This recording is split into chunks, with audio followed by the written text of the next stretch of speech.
jusqu'à midi. Au comptoir, Sébastien Giton. En direct au comptoir, on vous attend 0809 400 500 autour de Sipaille, autour de Céline et de Lucille, nos trois invités aujourd'hui au comptoir. Et puis nous avons au téléphone alors un spécialiste des avis vérifiés. On va saluer et accueillir Grégory Regoubi. Bonjour Grégory. Bonjour, ravi. Alors je vous le présente les filles, vous pouvez dire bonjour quand même, non? Bonjour Grégory. Alors, Vous voulez pas me dire bonjour les filles? les filles, en vrai. regardez, elles vous l'ont fait, vous savez, à drôle de drame, un peu comme Charlie. Alors on le refait, vous dites bonjour Grégory. Bonjour Grégory. Ah ben voilà, je me sens mieux accueilli, merci les filles. Et là Grégory, vous dites bonjour les filles. Bonjour les filles. On va avoir de bonnes notes on est sur dans Drôle de Internet. Dame, on y est. Merci de nous rejoindre. Vous êtes à Strasbourg en ce moment, si je ne m'abuse. Vous êtes donc un spécialiste des avis vérifiés. D'abord, en deux mots, j'aimerais, avant de vous entendre Grégory, qu'on entende Céline, Sipaille et Lucille. Est-ce que vous, je vous pose la question, vous regardez tous ces avis d'internautes, alors pour un hôtel, un restaurant, ou même quand vous faites un achat, de toute façon, est-ce que vous regardez ça? Moi, pas tellement. Je suis assez feeling et les avis, éventuellement, je les consulte après, une fois que moi j'y suis allée. Ça vous semble crédible, ces avis en général, ou pas du tout? Oui, mais après, c'est surtout une question de proportion, parce que quand il y a beaucoup trop d'avis positifs ou négatifs, je me méfie aussi. Et Lucille? Du coup, moi, par ma profession actuelle, j'avoue que j'ai un peu... Il faut redire que vous avez un restaurant, restaurant Oui, Cavalerin. voilà. Et Voilà. du coup, on est soumis nous-mêmes à ces avis. Donc j'avoue que moi, quand je pars en week-end ou en vacances, sur tout ce qui sera plus restaurant ou hôtellerie, c'est vrai que je regarde quand même avant de réserver quelque chose. Qu'est-ce que vous constatez, vous, Grégory, puisque c'est votre métier, votre entreprise, vous faites ça, vous vérifiez les avis, vous? Alors nous, on a un process de recueil des avis qui est certifié ISO. Donc oui, on contrôle que l'avis d'un consommateur correspond bien à l'avis d'un véritable client de l'entreprise. On lutte clairement contre les faux avis pour que la note soit représentative et pour que le retour d'expérience des consommateurs sur une entreprise soit fiable. D'accord, mais tous ne le font pas. C'est-à-dire que, par exemple, quand Google me demande, parce qu'il faut le dire, Google tous les jours quand on se balade, il nous piste avec le GPS et il voit quand on passe devant un commerce. C'est vrai. Tous les jours, Google, potentiellement, il peut nous demander, tiens, qu'est-ce que vous avez pensé de ce lieu? Il suffit que j'y sois passé sans m'y être arrêté, je peux mettre ce que je veux. Ah, mais même si vous n'y êtes pas passé, dans l'absolu, c'est la limite effectivement de Google dans l'exercice. Autant Google est un formidable moteur de recherche plébiscité par les Français, autant le fait de déposer un avis, vous pouvez être un concurrent, vous pouvez être une ex-épouse, un ami qui ne l'est plus, et vous une pouvez mettre ex-épouse, ce que vous voulez. Ça peut être dangereux, l'ex-épouse, hein, Grégory. Ça peut être dangereux dans certains cas, oui, je peux. Les filles peuvent en parler peut-être, ouais. Une femme agacée peut être dangereuse. Ouais. On en reparlera à la sortie. Bon, mais on en sourit, mais c'est vrai que ça peut avoir des conséquences. Et là, Lucille, vous qui avez le trois petits bouchons à Reims, bar à vin, restaurant, etc., vous avez souvent des avis, vous, sur votre lieu? Oui, sur Google et puis notamment sur TripAdvisor. Alors après, moi, j'y vois C'est la boucherie TripAdvisor ou pas?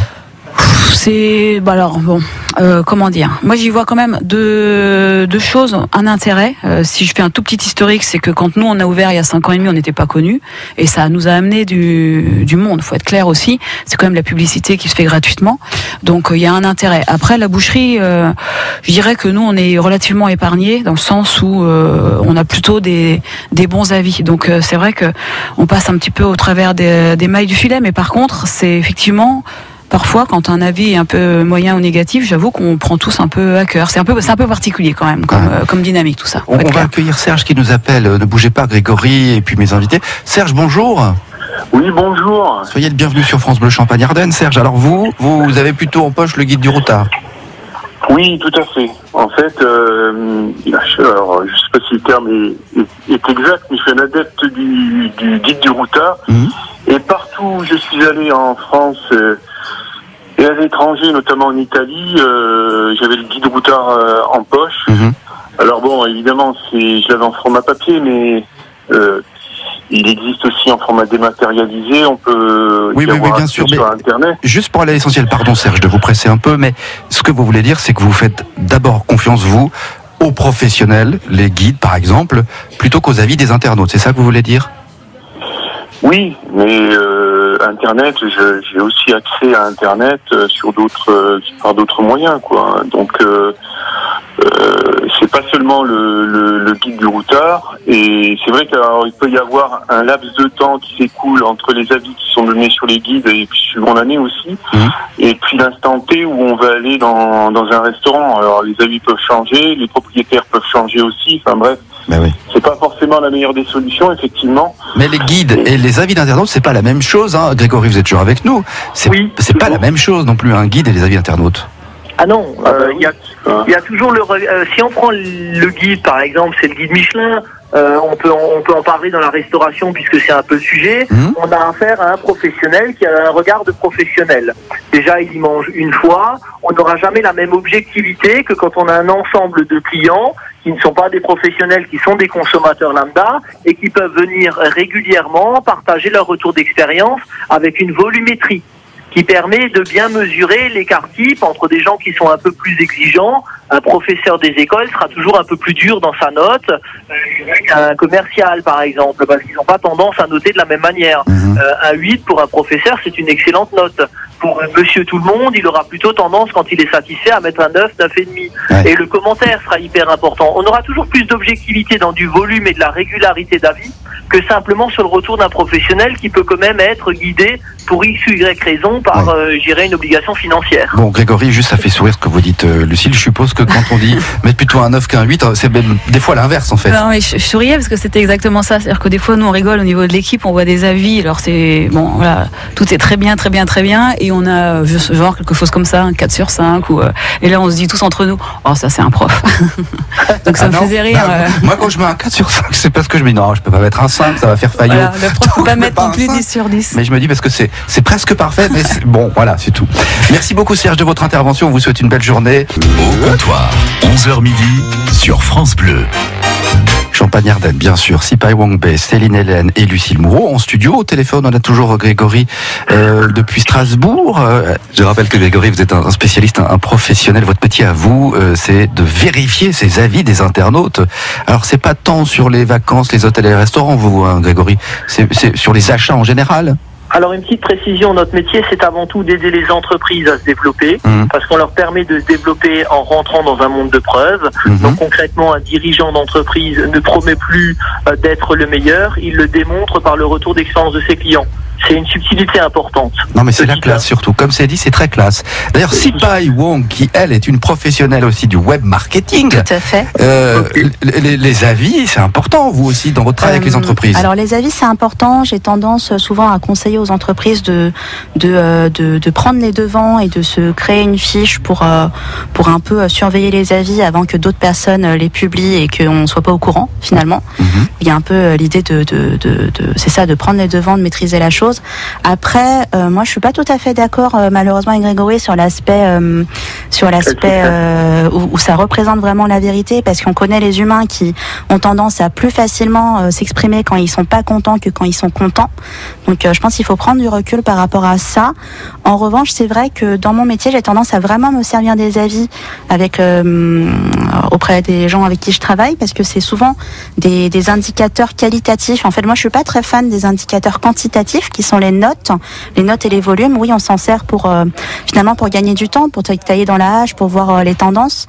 Mais j'aime bien regarder dans le qualitatif, c'est-à-dire que par exemple les commentaires, quoi. Voilà, les commentaires, vraiment un établissement hôtelier où finalement on voit ce qu'on appelle dans les verbatims finalement une forte tendance de gens qui aiment pas les draps. On n'a qu'à changer de fournisseur de draps. Il faut peut-être juste relativiser. Je pense que on dit quelque part la même chose. C'est-à-dire qu'à un moment donné, pour lire des commentaires, il faut qu'il y ait des avis. Et si vous lisez des commentaires mais qui ne sont pas représentatifs parce qu'il n'y en a que 2, ça n'a aucun sens. Donc on va toujours retrouver la qualité dans la quantité. Le volume sera toujours nécessaire. On ne peut pas faire d'analyse statistique si on n'a pas de représentativité, si on n'a pas de masse. Et bien sûr qu'il faut être proactif. Ce que vous dites est vrai à partir du moment où on ne fait rien. Mais nous, ce qu'on propose, c'est d'aller chercher l'avis des clients. On va accueillir Gwendoline qui nous appelle au 0809 400 500. Bonjour et bienvenue Gwendoline. Bonjour à tout le monde. Bonjour Gwendoline. Alors, tiens, Céline, c'est sa première, elle va travailler un petit peu. Céline, je vous laisse vous occuper de Gwendoline. Alors, Gwendoline. Là, elle se dit, qu'est-ce que je dois faire? Oui, parce que Gwendoline, je ne sais pas pourquoi vous... Mais si, regardez, c'est écrit sur l'écran ce qu'elle veut, Gwendoline. Donc, Gwendoline, tu mets souvent des avis sur Internet avec un statut. Oui, en fait, c'était pour dire que, certes, il y a des faux avis, mais par exemple, avec Google, On peut mettre des avis et à force de mettre nos avis qui sont la plupart du temps vérifiés selon notre statut, moi je suis devenue local guide 8. Et plus on monte, plus ça veut dire que notre avis est important. Mais est-ce que c'est bien sérieux ça? Je sais pas si vous connaissez comment ça fonctionne chez Google. Je connais ça très bien. Ouais. Ça permet d'apporter finalement, d'augmenter, de pondérer un avis. D'accord, mais est-ce que les gens de chez Google qui classent, par exemple Gwendoline, vous êtes niveau 8, hein, c'est ça? Guide local niveau 8, est-ce que c'est bien sérieux ça? Il y a vraiment des vérifications automatiques, mais il y a aussi des vérifications manuelles. D'accord. Pour vérifier si c'est des vrais gens qui sont vraiment, ont vraiment des vraies activités dans leur vraie vie. Bon donc vous êtes niveau 8, si j'avais su, je me serais habillé propre aujourd'hui. Enfin, je savais pas, excusez-moi, c'est la grande classe, Gwendoline. Non, mais du coup, moi je me fais, quand je regarde les avis par exemple sur Google, je fais que par rapport à ceux qui ont un statut local guide. Et à partir de 3, on peut être sûr que la personne est vraiment allée dans l'établissement. Bon, et ces avis d'internautes, pour vous, c'est important aussi dans vos choix d'achat, de location de vacances, etc. Alors ça dépend. Il y a des fois, je suis un peu têtue, donc même si la personne a de mauvaises notes, je vais pas m'en occuper, je vais y aller. Et il y a d'autres fois où ça m'a sauvé la vie. Ah oui? Oui. Par exemple, je voulais faire construire ma maison et grâce aux avis sur Internet, donc j'ai croisé plusieurs sites pour être sûre, ça m'a évité de tomber sur 3 constructeurs qui avaient des problèmes en justice par malfaçon. D'accord. Bon. C'est le moment de conclure sur ce sujet. Juste de manière générale, on peut dire qu'il faut quand même être prudent avec tous ces avis. Merci beaucoup Gwendoline de votre intervention. On vous met dans la corbeille France Bleu Champagne-Ardenne pour le grand tirage avant midi. On vous embrasse. Merci Gwendoline, merci. À bientôt. 10 secondes chacune ou pas pour conclure, non? Vous avez autre chose à ajouter, non?